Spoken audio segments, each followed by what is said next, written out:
Hi all, old school പോഡ്കാസ്റ്റിൻ്റെ മറ്റൊരു എപ്പിസോഡിലേക്ക് എല്ലാവർക്കും സ്വാഗതം. ഇന്ന് നമ്മൾ എന്താണ് പറയാൻ പോകുന്നത്? ഇന്ന് നമ്മൾ പറയാൻ പോകുന്നത് എമ്പുരാനെ പറ്റിയല്ലേ? യെസ്, ഇപ്പോഴത്തെ കത്തി നിൽക്കുന്ന വിഷയം അല്ലേ.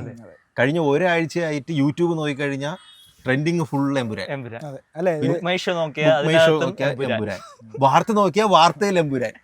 യൂട്യൂബിൽ ഒരാഴ്ച മുന്നേ ഈ എമ്പുരാന്റെ പ്രൊമോഷൻ എവിടെ എന്നും പറഞ്ഞുകൊണ്ടായിരുന്നു. പ്രൊമോഷൻ വന്നപ്പോ വല്ലാത്തൊരു പ്രൊമോഷൻ ആയിപ്പോയി. അല്ല, ആൾക്കാർ ഇടയ്ക്ക് വെച്ച് പറഞ്ഞു ഇത് ചിലപ്പോൾ ഓടാൻ മീൻസ് തിയേറ്ററിൽ ഈ സമയത്ത് റിലീസ് ആവൂല. കുറച്ചു മുമ്പ് വരെ ഈ ഒരു പ്രൊമോഷന് മുമ്പ് വരെ എമ്പുരാനെ 27-ാം തീയതി ഇറങ്ങണമെങ്കിലും ഒരു ഇതില്ല. അല്ല, ഇറങ്ങുമെന്ന് ഉറപ്പില്ലായിരുന്നു. ഇടയ്ക്ക് കയ്യാലപ്പുറത്ത് തേങ്ങയായിരുന്നു. ഒരു ചർച്ച ഇത് വരുമല്ലോ, അന്ന് ഇറങ്ങും ഇതെന്നിറങ്ങും, ഒരു അത് കുറവായിരുന്നു. യൂട്യൂബിൽ നോക്കുമ്പോഴൊരു സൈലൻസ് അടഞ്ഞു കിടക്കായിരുന്നു. പെട്ടെന്ന് ഈ കഴിഞ്ഞ ഒരാഴ്ച ട്രെയിലർ ഇറങ്ങിയതിനു ശേഷമാണ് കുറച്ച്. അല്ല, നമുക്കും തോന്നി പൃഥ്വിരാജ് സാധാ പ്രൊമോട്ടൊക്കെ ചെയ്യണ നന്നായിട്ട് തള്ളി വിടുന്ന ആളാണ്. ഇതൊന്നും ചെയ്യണില്ല എന്നുള്ളൊരു രീതിയിൽ നമുക്കിങ്ങനെ തോന്നി. പക്ഷെ വന്നപ്പോ സൂപ്പറായിരുന്നു. ഓടി നടന്ന് ചെയ്യണോ. എനിക്ക് ആദ്യം ആ ബുക്ക് മൈ ഷോയുടെ ഇവന്റ് തന്നെ അതൊരു ബുക്ക് മൈ ഷോയ്ക്ക് മുന്നേ ഫസ്റ്റ് ഇത് കത്തിയെന്ന് വെച്ച് കഴിഞ്ഞാൽ ലൈക്കയുടെ ഗോകുലം വാങ്ങി.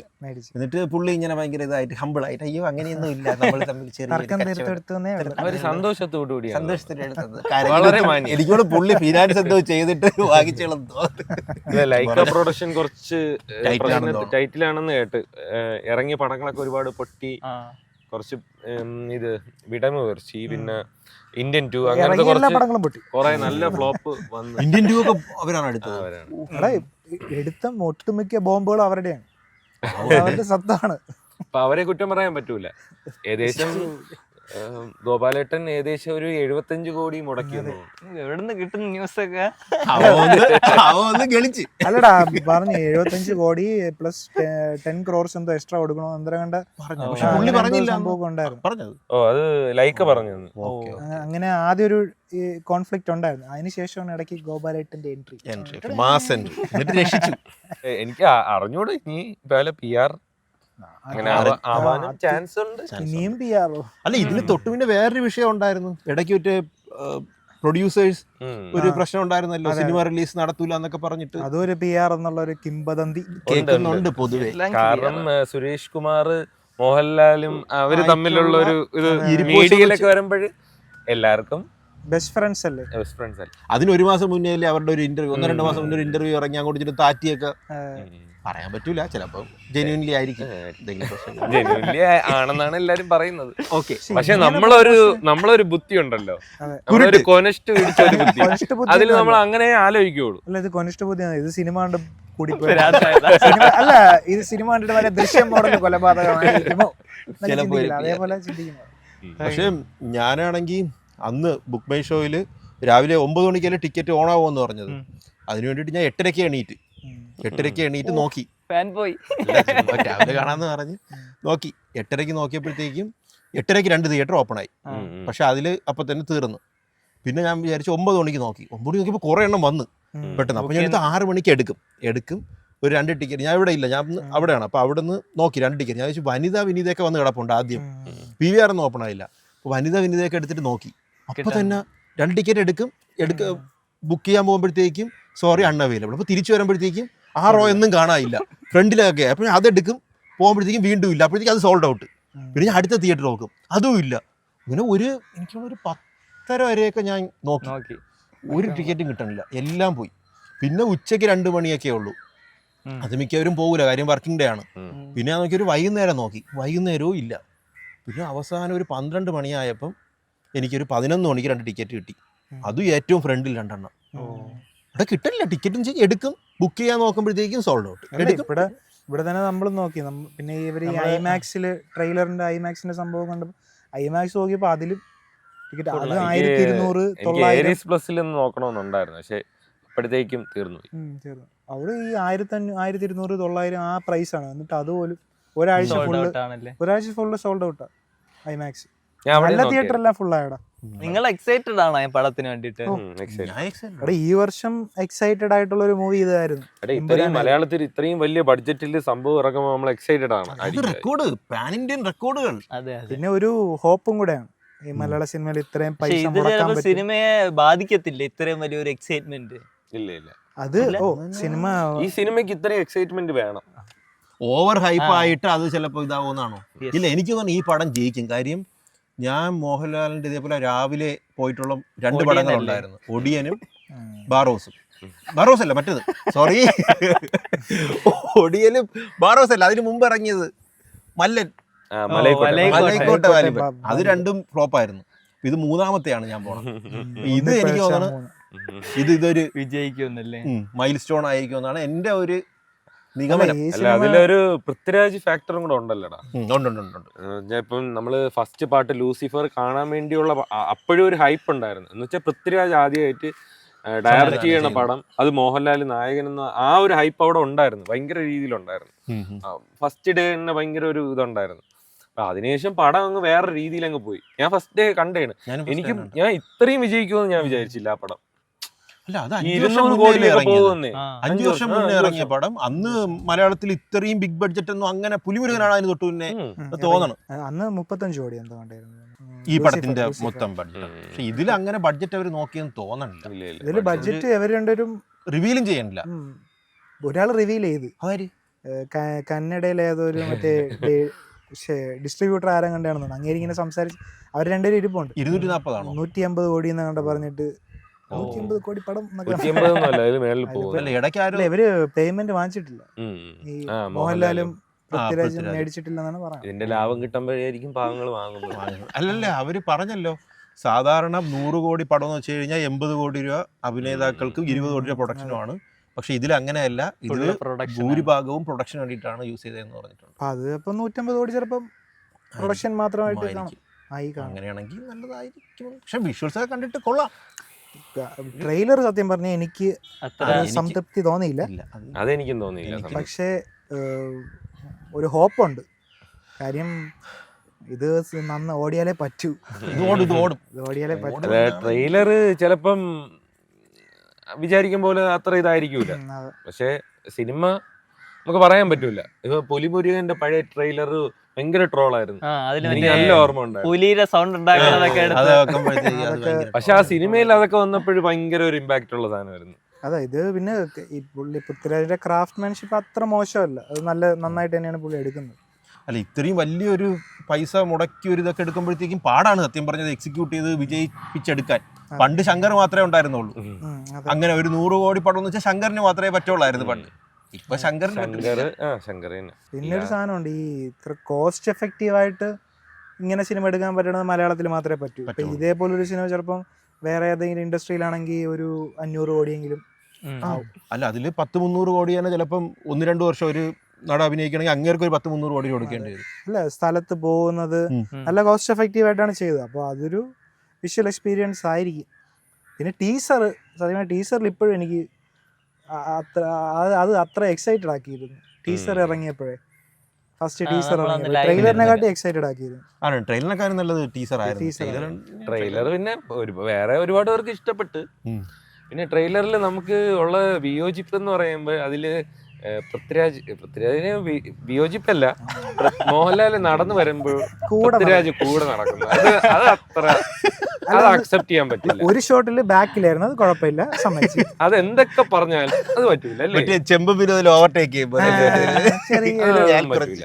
അത് വേണ്ടേ? അതെന്ന് വെച്ചാൽ പുള്ളി കുറച്ചുകൂടെ ഈ ക്ലീൻ ബാർബർ ഷോപ്പിൽ നിന്ന് ഇറങ്ങി വന്ന് നല്ല ഷേപ്പ് ഒക്കെ ചെയ്ത് ശരി ഫൈറ്റ് ഒക്കെ കഴിഞ്ഞിട്ട് തളർന്നു വരുന്ന പോലെയാണ്. അപ്പൊ പെട്ടെന്ന് കാണുമ്പോൾ നമുക്ക് പൃഥ്വിരാജിന്റെ മോയെ അത് ലാലേട്ടൻ കുറച്ച് പൊക്കത്തിന്റെ എന്ന് പറഞ്ഞാൽ പൃഥ്വിരാജ് ഇങ്ങനെ വന്ന് നിൽക്കുമ്പോ അത് വേണ്ടായിരുന്നു. ഇല്ല, അത് ഫോട്ടോഷോപ്പ് ആയിരിക്കും.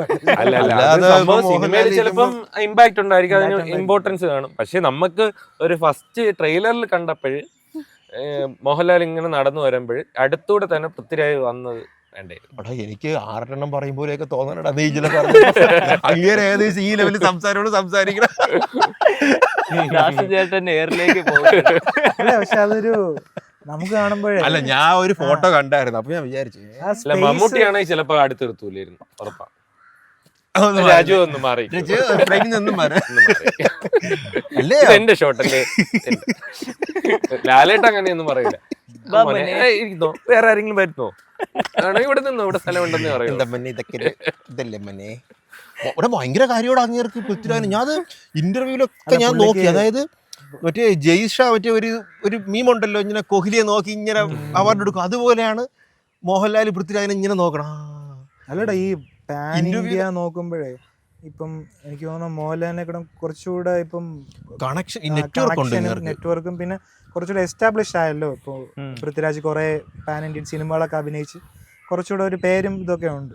അങ്ങേർക്ക് പിന്നെ pan India basically pan India ആക്കാൻ ഏറ്റവും നല്ലത് പൃഥ്വിരാജിന്റെ ഒരു പ്രോഡക്റ്റ് തന്നെയാണ്.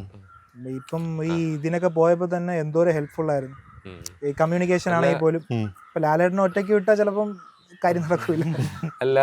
അല്ല സംഭവം എന്ന് പറഞ്ഞാൽ ഇപ്പൊ അടുത്ത് നിർത്തിയെങ്കിലേ ചിലപ്പോ തെലുങ്കിലും കന്നഡയിലും ഒക്കെ കുറച്ച് പൃഥ്വിരാജിന് സലാറ് കൊണ്ടൊക്കെ ഉള്ളൊരു ഇത് കാണും. അപ്പോഴ ആ ഒരു ഓഡിയൻസിനെയും കൂടെ ഇത് ചെയ്യാനായിരിക്കും. അല്ല പൃഥ്വിരാജിന് എനിക്ക് തോന്നുന്നു സ്റ്റാർഡത്തിനെക്കാളും കുറച്ചും കൂടി ഒരു ബിസിനസ് പെർസ്പെക്റ്റീവിൽ അങ്ങേർക്ക് നല്ല നെറ്റ്വർക്ക് ഉണ്ട് പുറത്ത്. മിക്കവരുമായിട്ടും ഡിസ്ട്രിബ്യൂഷൻ ആണെങ്കിലും അങ്ങേര് വിളിച്ചു പറയുമ്പോൾ തന്നെ മറ്റേതിൽ പറയുമല്ലോ, ഞാൻ ഒരു കോൾ വിളിച്ചപ്പോൾ തന്നെ ഇവർ സെറ്റ് ചെയ്തു. നോർത്ത് ഇന്ത്യനിൽ അങ്ങേര് ഫുള്ള് സെറ്റ് ചെയ്തു. അല്ലടാ ഇപ്പം ലൂസിഫർ എടുത്തു നോക്കിയത് തന്നെ ഇപ്പം മോഹൻലാലിനും പൃഥ്വിരാജിനും വലിയ കാര്യം. പൃഥ്വിരാജാണ് മോഹൻലാൽ എന്നൊരു സ്റ്റാർട്ടപ്പ് ഇത്തിരിയെങ്കിലും ഈ ഒരു അടുത്ത കാലത്ത് ഒരു 2010 ശേഷം കുറച്ചെങ്കിലും ഉപയോഗിച്ചെന്ന് പറയാൻ പൃഥ്വിരാജേ ഉള്ളൂ അല്ലേ ഉപയോഗിച്ചത്. അല്ലെങ്കിൽ ജയിലറാണ് നമ്മൾ അങ്ങനെ ഒരു ഇത് ചെറിയൊരു ടൈം ആണെങ്കിൽ ആ ഒരു സ്ക്രീനിൽ വന്നപ്പോ നമുക്കൊരു ഇത് വന്നു. അല്ലാതെ വേറെ ആരും ഉപയോഗിച്ച് യൂസ് ചെയ്തിട്ട് ഇല്ല. ഇപ്പോഴും വാല്യൂ നിർത്തുന്നത് അങ്ങേര് തന്നെ ലാലേട്ടന്റെ ഒരു ഫാൻ ബോയ് സിനിമ എടുക്കുമ്പോഴും അങ്ങനത്തെ ഒരു അതൊക്കെ അങ്ങേര് തന്നെ ഇപ്പോഴും ചെയ്തേക്കുന്നത്. ഇപ്പോഴും ഇപ്പം എത്ര ആൾക്കാർ ഹോപ്പ് ഉള്ളതുകൊണ്ടാണ് ഈ സിനിമ എത്ര ടിക്കറ്റ് തന്നെ 7 ലക്ഷം 6 ലക്ഷം ടിക്കറ്റ് ബുക്കായി പോയി. അതെങ്ങനെ ഫസ്റ്റ് ദിവസം 6 ലക്ഷമായി. 8 ലക്ഷത്തി എത്രയായി? ഇന്ത്യയിലെ ഏറ്റവും വലിയ അല്ലേ? ഇന്ത്യയിലെ ഏറ്റവും കൂടുതൽ ഇന്ത്യയിലെ ഏറ്റവും വലിയ മലയാളം വിജയിയും പുഷ്പയും അവരെയൊക്കെ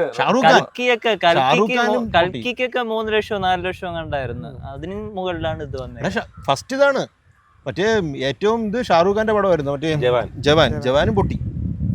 ഇത് മലയാളിൽ തന്നെ ആയിരിക്കും എല്ലാരും കൂടി ഒറ്റ ദിവസം. ഇത് ഇവിടെ കേരളത്തിൽ മാത്രല്ല ഈ വേൾഡ് എന്താണ് ഈ പുറത്തുള്ള രാജ്യങ്ങളിൽ ഇതിന് വേണ്ടി സ്പെഷ്യൽ ഷോയും. നമ്മളിവിടെ 6 മണിക്കാണ്, അവിടെ 4:30ക്കാണ് ഷോ. കറക്റ്റ് ടൈമാണ്. സസ്പെൻസ് പോകാൻ കറക്റ്റ് ടൈമാണ്. പിന്നെ മറ്റേ ഒരു ഹിന്ദി പടം ഇറങ്ങി സിക്കന്ദറോ മറ്റേ സൽമാൻ ഖാൻ, അത് ആകെ 850 ടിക്കറ്റാണ് സെല്ലായത് അവിടെ. 50,000 AED എന്തുകൊണ്ട് പോയുള്ളൂ. ഇത് എത്രയോ 18,000 20,000 ടിക്കറ്റ്. അവിടെ ഉള്ളവരൊക്കെ ഒരു ഇതിറക്കണ്, ഇത് അവര് തന്നെയാണ് ബുക്ക് ചെയ്തത്. അത് നോർത്ത് ഇന്ത്യൻ അത് സൽമാൻ ഖാനൊക്കെ ഭയങ്കര ഇതെന്ന് അപ്പോഴല്ലേ ലാലേട്ടനും നോർത്ത് ഇന്ത്യൻ ട്വീറ്റൊക്കെ അവര് പറയണത് ഇത് കോർപ്പറേറ്റ് ബുക്കിംഗ് ആണ്. അതായത് നമ്മള് കുറെ മാസമായിട്ട് ബുക്ക് ചെയ്യുന്നതാണ്, അല്ലാതെ കോർപ്പറേഷൻ ഒന്നും അല്ല. ഞാൻ കയറി നോക്കി ഒരു കോർപ്പറേറ്റും ഇല്ല. കോർപ്പറേഷൻ അല്ല, അവർക്ക് ദേഷ്യം വരോടോ. കാര്യം ഒരു ചെറിയൊരു റീജിയൻ ലാംഗ്വേജ് ഈ മലയാളം അല്ല, പ്രത്യേകിച്ച് ബോളിവുഡിന് നല്ല ദേഷ്യം വരും. കാര്യം കുറച്ചു നാളായിട്ട് അണഞ്ഞിടക്കുകയാണ്. പിന്നെ ആകെ കിട്ടണമെന്ന് വെച്ച് കഴിഞ്ഞാൽ ഇവിടുത്തെ പടങ്ങൾ റീമേക്ക് ആയിരുന്നു ചെയ്തുകൊണ്ടത്. ഇപ്പം അതും പറ്റുന്നില്ല. കാര്യം ഡയറക്റ്റ് ആണ് ഇറക്കണം ഇപ്പം. അപ്പോൾ റീമേക്കിനും ഇത് കുറഞ്ഞു വരികയാണ്. ഈ സിനിമ മലയാളത്തിൽ ഇറക്കണുണ്ട് അവിടെ, ഹിന്ദി മാത്രമല്ല. ഇതില് ഏകദേശം ഹിന്ദി ഒരുപാട് ഒരു 30% ഹിന്ദി ആണെന്ന് ഈ സിനിമയിൽ. സബ്ടൈറ്റിൽ ആണ്, പേടിക്കണ്ട. ഹിന്ദി നടന്മാരാണെന്നാണ് അത്. അല്ല, ഹിന്ദിയിൽ സംസാരിക്കുന്ന കേരളത്തിലായിരിക്കില്ല കഥ നടക്കുന്നത്. കേരളത്തിൽ അങ്ങനെ ഇത്രയും രാജ്യത്തൊക്കെ പോയില്ല. അപ്പൊ എല്ലായിടത്തും ഒരു 5 മിനിറ്റ് വെച്ച് പോകുമ്പോ 60 മിനിറ്റ് ആയില്ലേ.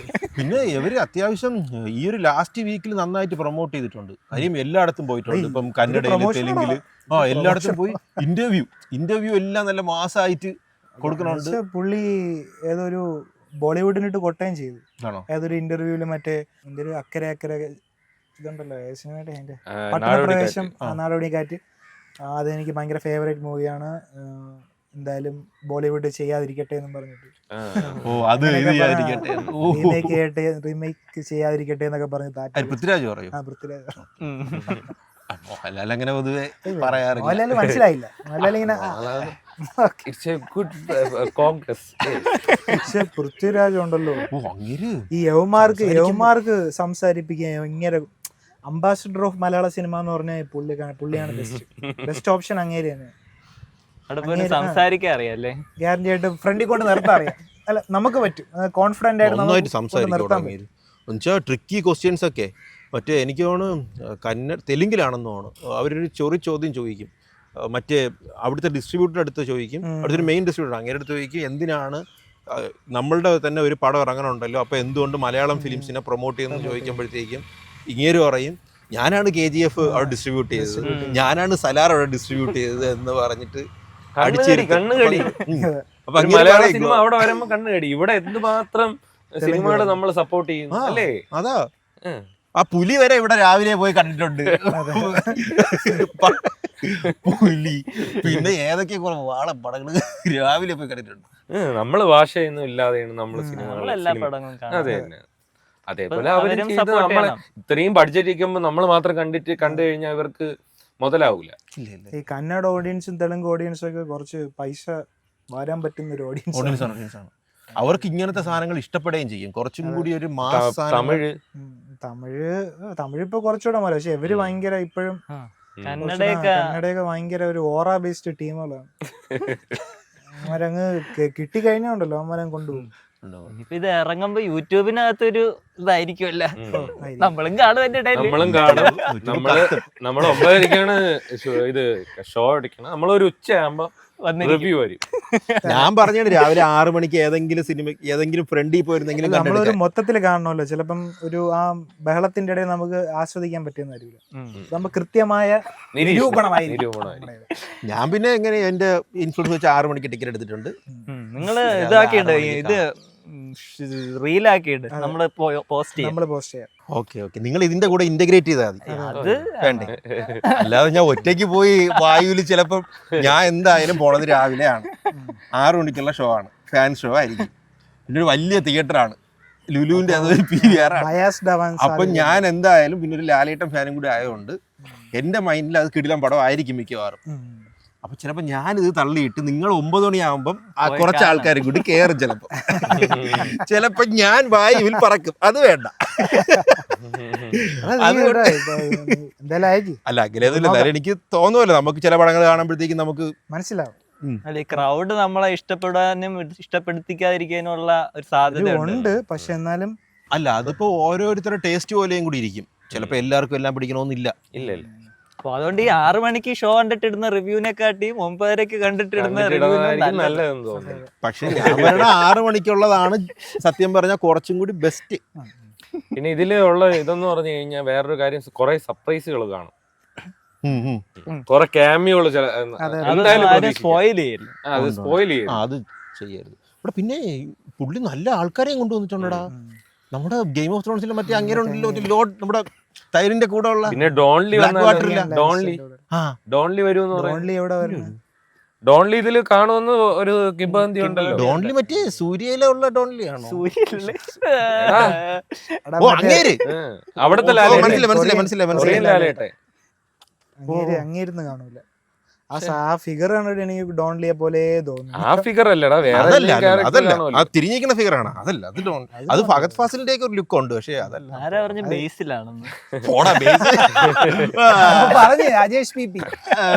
അതല്ലടാ, ആ കോട്ടിട്ട ചുമന്ന് ഇത് ഇട്ടതുണ്ടല്ലോ, കോട്ടിട്ടത് ആ വെള്ളയിൽ. അത് ടൊവിനോ ആണെന്ന് തന്നെ പറയണവരുണ്ട്. അത് ടൊവിനോയുടെ ലുക്ക് ഇല്ല. പിന്നെ പ്രണവ് മോഹൻലാൽ ഉണ്ടെന്ന് പറയുന്നതായിട്ട് അത് കാണോ? അതൊന്നും മോനെ ഇതിവിടെ ഇരിക്കട്ടെ മോനെ. അത് കാണാം. ആന്റണി പെരുമ്പാവൂരും കാണും ഉണ്ടല്ലോ, ഉണ്ട്. പക്ഷെ ഇതിലും കാണും. ഇതിലും കാണും. എവിടെയെങ്കിലും വന്ന് ഡോൺലി കാണുമെന്ന് എനിക്ക് തോന്നുന്നുണ്ട്. പിന്നെ ആരാ? മമ്മൂട്ടി കാണുമെന്നാണ് മമ്മൂട്ടി കാണുമെന്ന് എനിക്കൊരു പ്രതീക്ഷ കാണാൻ ഉണ്ട്. ഒരു 40% പ്രതീക്ഷ ഉണ്ട്. എവിടെയെങ്കിലും ഒരു സീനിൽ മമ്മൂട്ടി സൗണ്ടെങ്കിലും കാണുമെന്ന് തോന്നുന്നു.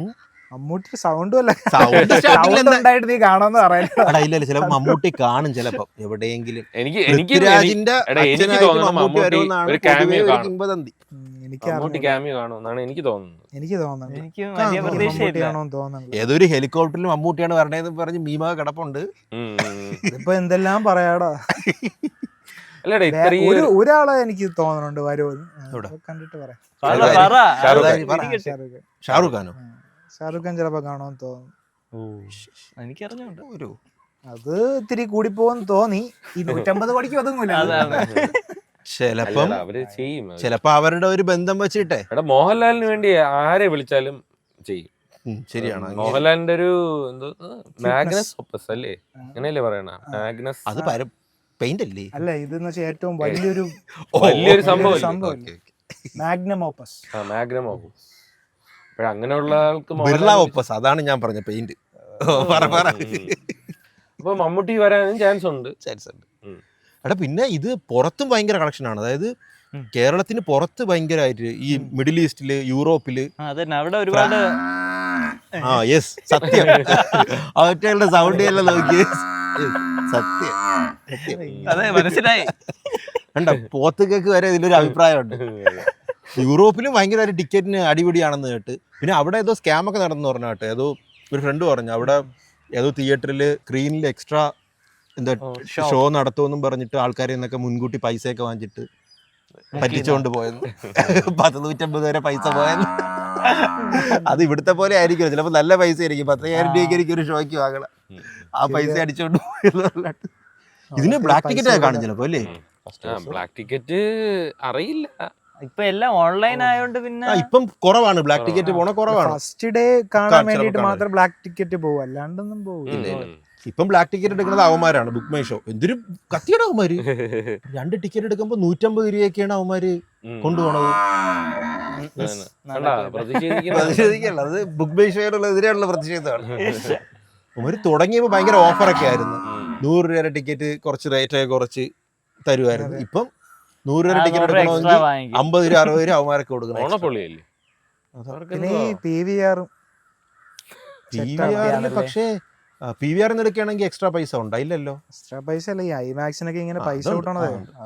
അവരെ ഇഷ്ടത്തിനാണ് കൂട്ടുന്നത്. ഫിക്സഡ് റേറ്റ് വെച്ചൂടെ ഇവർക്കൊന്നും? അത് ഇവിടെ അങ്ങനെ ഒരു റെഗുലേഷൻ ഇല്ല. പക്ഷെ കർണാടകയിൽ എന്തോ വന്നു കേട്ടോ. ഇപ്പം ഇവിടെ പോത്തങ്കോട് MD അങ്ങനത്തെ തിയേറ്ററിൽ 130 മേളിൽ അവർക്ക് വാങ്ങിക്കാൻ പറ്റില്ല. എത്ര ഡിമാൻഡ് ഉണ്ടായാലും വാങ്ങൂല. അതൊരു പഞ്ചായത്തിന്റെ എന്തൊക്കെയാണെന്ന് തോന്നുന്നു. അല്ല മൾട്ടിപ്ലക്സ് അല്ലാത്ത തിയേറ്ററുകളെല്ലാം അങ്ങനെ മര്യാദയ്ക്ക് PVRൽ അവരെ ഇഷ്ടത്തിനാണ് കൂട്ടുന്നത്, പ്രത്യേകിച്ച് ഐമാക്സിലും മറ്റേ 4DXലൊക്കെ. ഐമാക്സിലൊക്കെ ഇപ്പൊ 1000 രൂപയ്ക്കൊക്കെ അതെന്തോന്ന് എനിക്ക് മനസ്സിലായി. ന്യായമല്ല. 3D പോലും അല്ല. ഒരു ഫാമിലിയിൽ 4 പേര് പോവാണെങ്കിൽ 900 രൂപ വെച്ചാണെങ്കിൽ 3600 രൂപ. ഇവിടെ ഫാമിലി ആണെങ്കിൽ 3600 അല്ല. ഒരു പോപ്കോൺ വാങ്ങണമെങ്കിൽ കൊടുക്കണം ഇതിനേക്കാളും പൈസ. അത് 400 450 രൂപ. ചായക്ക് 180 250 എന്തോ ആണ് സാധാ ചായ. പിന്നെ ഒരു മറ്റേ ഒരു അഫോർഡബിലിറ്റിക്ക് വേണ്ടി PVRൽ ഒരു കപ്പലണ്ടി ഉണ്ടെന്ന് 10 രൂപയ്ക്ക് ഉണ്ടോ? ഒരു 3-4 കപ്പലണ്ടി അതിന്റെ അത് കാണും. 4 കപ്പലണ്ടിയാ? മറ്റേ നമ്മള് മറ്റേ ഡാർക്ക് ഫാന്റസിയുടെ ഒരു ബിസ്ക്കറ്റ് ഉണ്ടല്ലോ, ആ പാക്കറ്റ് ഉണ്ട്. അല്ല ഈ സാധനം എനിക്ക് തോന്നുന്നു കർണാടകയില് ഇതായിട്ടുണ്ട്. എന്തോ 200-ന് മുകളിൽ എന്തോ മൾട്ടിപ്ലക്സിൽ എടുക്കാൻ പറ്റൂലെന്നും പറഞ്ഞ് നിയമം എന്തോ വന്നിട്ടുണ്ട്. കാരണം ഈ ഐമാക്സ് ഒക്കെ നമുക്ക് ഇപ്പം അങ്ങനത്തെ സിനിമകളൊക്കെ വരുമ്പോഴത്തേക്ക് ക്രിസ്റ്റഫർ നോളന് അല്ലെങ്കിൽ അങ്ങനത്തെ ഐമാക്സിൽ കാണേണ്ട പടങ്ങളൊക്കെ വരുമ്പോൾ നമുക്ക് എല്ലാവർക്കും ഒരു ആഗ്രഹം കാണും. അതാണ് അവര് ചൂഷണം ചെയ്യുന്നത്. ഇങ്ങനെ 900 എന്നൊക്കെ പറഞ്ഞു കഴിഞ്ഞാൽ അതെന്തൊരു പരിപാടി. 125-ന് അവിടെ വേറെ ടിക്കറ്റ് കിട്ടും. ഇടയ്ക്ക് മറ്റേ ഇൻഡസ്ട്രിയൽ റിലീസ് ചെയ്തില്ലായിരുന്നു. അപ്പൊ ആ സമയത്ത് തന്നെ അതിന് 1000 എത്രയും കണ്ടിട്ടുണ്ട്. റീ റിലീസ് ചെയ്ത പടത്തിന് ക്യാൻസൽ. അപ്പൊ റീ റിലീസിന് തന്നെ അത്രയും പൈസ ആവുമ്പോൾ അപ്പൊ ഇങ്ങനത്തെ ഇത്രയും കഴുത്തറപ്പ് കുറയ്ക്കുക. റീ റിലീസിനായാലും അതിന് ഡിമാൻഡ് ഉണ്ട്. ഇവര് ഡിമാൻഡ് അനുസരിച്ച് ഇങ്ങനെ കൂട്ടിക്കൊണ്ടിരിക്കുന്നത് കഴുത്തറപ്പ് തന്നെ. സല്യൂട്ട്. അപ്പോഴങ്ങനെയുള്ള കഴുത്തറപ്പന്മാരെ നമ്മൾ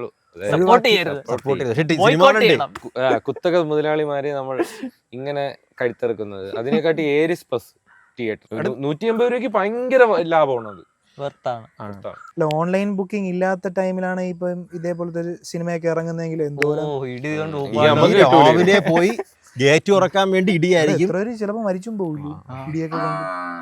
അമ്മാതിരി ഇടിയായിരുന്നു. പിന്നെ ഞാൻ അങ്ങനെ ഒരു ഇത് മീശമാവിന് പണ്ട് കൊച്ചിലെ ഒരു തിയേറ്റർ ഇതിന്റെ തിയേറ്ററിൽ പോയപ്പോ അതിലൊക്കെ പ്രേമൊക്കെ ഇറങ്ങുന്ന സമയത്തൊക്കെ അങ്ങനെ ഉണ്ടായിരുന്നു. നരസിംഹത്തിനൊക്കെ ഓൺലൈൻ പ്രേമമൊക്കെ വന്നപ്പോ കുറച്ചും കൂടെ തിയേറ്റർ ഒരുപാടായി, കുറച്ചും കൂടെ ആയി. അല്ല പൊതുവേ മലയാളത്തിൽ അങ്ങനെ ഒരു സംഭവം കുറവാണ് ബാക്കിയുള്ള വെച്ച് നോക്കുമ്പോൾ, തമിഴ് ഇതൊക്കെ വെച്ച് നോക്കുമ്പോൾ. പക്ഷെ ഇവിടെ എനിക്ക് തോന്നുന്നു ഇതുപോലെ ചിലപ്പോഴൊക്കെ ഇങ്ങനെയുള്ള റഷ് വരാറുണ്ട്. ബാക്കിയൊക്കെ ആൾക്കാർ പതുക്കെ കാണാന്നുള്ളൊരു മൈൻഡിലാണ്. പക്ഷെ ഇതിനെന്തോ ഇത് എന്തെങ്കിലും ഒരുപാട് സ്പോയിലൊക്കെ ചെയ്യുമെന്ന് ആൾക്കാർക്ക് പേടിയുണ്ടെന്ന് തോന്നുന്നു. അതല്ലേ പിന്നെ എല്ലാവർക്കും കാണണം. ഈ സിനിമ കൊള്ളാമോ കൊള്ളൂലേ അങ്ങനെയല്ല, ഒരു പ്രാവശ്യം തിയേറ്ററിൽ പോയി കാണും, അത്രേ ഉള്ളൂ. എല്ലാവർക്കും അത് കാണും. റിവ്യൂ ഇടുന്നവർ പലതും പറയുമായിരിക്കും, പക്ഷെ നിങ്ങൾ നിങ്ങളുടെ സൈഡിൽ നിന്ന് പോയി കാണണം. അങ്ങനെ മൈൻഡ് സെറ്റ് വന്നു ഇവിടെ. പണ്ടാണ് എപ്പോഴും നല്ല സിനിമ ആണോ എന്നൊക്കെ നോക്കിയിട്ടേ പോകും. ഒരാഴ്ച 2 ആഴ്ച കഴിഞ്ഞിട്ടാണ് ചിലപ്പോൾ ഫാമിലിയൊക്കെ പോണേന്ന്. ഇപ്പം അങ്ങനെ നല്ല മാറി. ഇനി കൊറേ റിവ്യൂ ആയിരിക്കും കേട്ടോ. റിവ്യൂവിന്റെ അയ്യരിയായിരിക്കും റിവ്യൂ എന്ന് പറഞ്ഞാൽ നല്ല ഓടുകയും ചെയ്യും. ശരിയാണ്. റിവ്യൂ ഇവിടത്തെ റിവ്യൂ ആണ്, പുറത്തെ റിവ്യൂ ആണ്, അന്യഭാഷ റിവ്യൂസ്. അല്ലാതെ ഈ റിവ്യൂ കണ്ടിട്ട് ആൾക്കാർ പോവാൻ വേണ്ടി റിവ്യൂ അല്ല, സിനിമ കണ്ടിട്ട് അവരിങ്ങനെ ബാക്കിയുള്ളവരെന്ത് പറയുന്നു അറിയാൻ വേണ്ടിട്ട് കാണുന്നവരുണ്ട്. ചിലര് ഇപ്പം കണ്ടിട്ട് മോശം പടമാണെങ്കിൽ ഒരു റിവ്യൂ കൂടെ കാണുമ്പോ റിവ്യൂയിലൂടെ ഇങ്ങനെ കേൾക്കുമ്പോ അവനൊരു സമാധാനമാണ്. എന്നിട്ട് കമന്റ് ഇടും ശരിയാണ്, വളരെ ശരിയാണ്, കോക്കൊക്കെ പറയും. താങ്ക്സ്, ആരെങ്കിലും അത് പറഞ്ഞല്ലോ. അല്ല എല്ലാരും കാത്തിരുന്ന ഒരു സിനിമ, നമ്മളും കാത്തിരിക്കുന്ന പടമാണ്. എല്ലാരും പ്രത്യേകിച്ച് ലാലേട്ടൻ ഫാൻസ് ഒക്കെ കാത്തിരിക്കുന്നു. ലാലേട്ടന് കഴിഞ്ഞ കുറച്ച് നാളായിട്ട് നല്ല വർഷം വളരെ മോശമായിരുന്നു. ഈ വർഷം വിജയിക്കുന്ന പടങ്ങളൊക്കെ ഭയങ്കര കുറവാണ്. അപ്പൊ ഇത് എന്തായാലും അത് മാറ്റി മറിക്കട്ടെ എന്ന് നമുക്ക് ആശംസിക്കാം. ലാലേട്ടൻ നല്ല ഹോപ്പിലാണ്. മലയാള സിനിമയ്ക്ക് തന്നെ ഒരു മൈൽ സ്റ്റോൺ ആയില്ല. മലയാള സിനിമ എന്നുള്ള ഒരു ചട്ടക്കൂടില് അങ്ങനെ ഒരു ചെറിയൊരു ഇത് ഒരു ബഡ്ജറ്റിൽ അതൊന്നും നോക്കിയിട്ടില്ല. ഇതിപ്പം മറ്റേ പ്രൊഡ്യൂസേഴ്സ് അസോസിയേഷൻ ഒക്കെ പറഞ്ഞില്ലേ, അവരൊക്കെ പറഞ്ഞ പോലെ മറ്റേ അവരൊക്കെ പറയുന്ന സാധനം തന്നെ മലയാള സിനിമയ്ക്ക് ഇത്രേ ഉള്ളൂ, അത്രയ്ക്ക് ഇത്ര മതി എന്നുള്ള രീതിയിലാണ് അവർ പറഞ്ഞുകൊണ്ടിരുന്നത്. അപ്പൊ അതിൽ നിന്നൊക്കെ ഭയങ്കര ഒരു ഗ്ലോബൽ ഫിലിം. എല്ലാവർക്കും നമ്മുടെ കണ്ടന്റ് ഇഷ്ടമാണ്. നമുക്കത് അല്ല ഇത് ഇനി വിജയിച്ചു കഴിഞ്ഞാൽ പിന്നെ വരാൻ പോണത് എന്തായിരിക്കും? വലിയ പോലുള്ള സ്കെയിലുള്ള പടങ്ങൾ ഇനിയും വരും.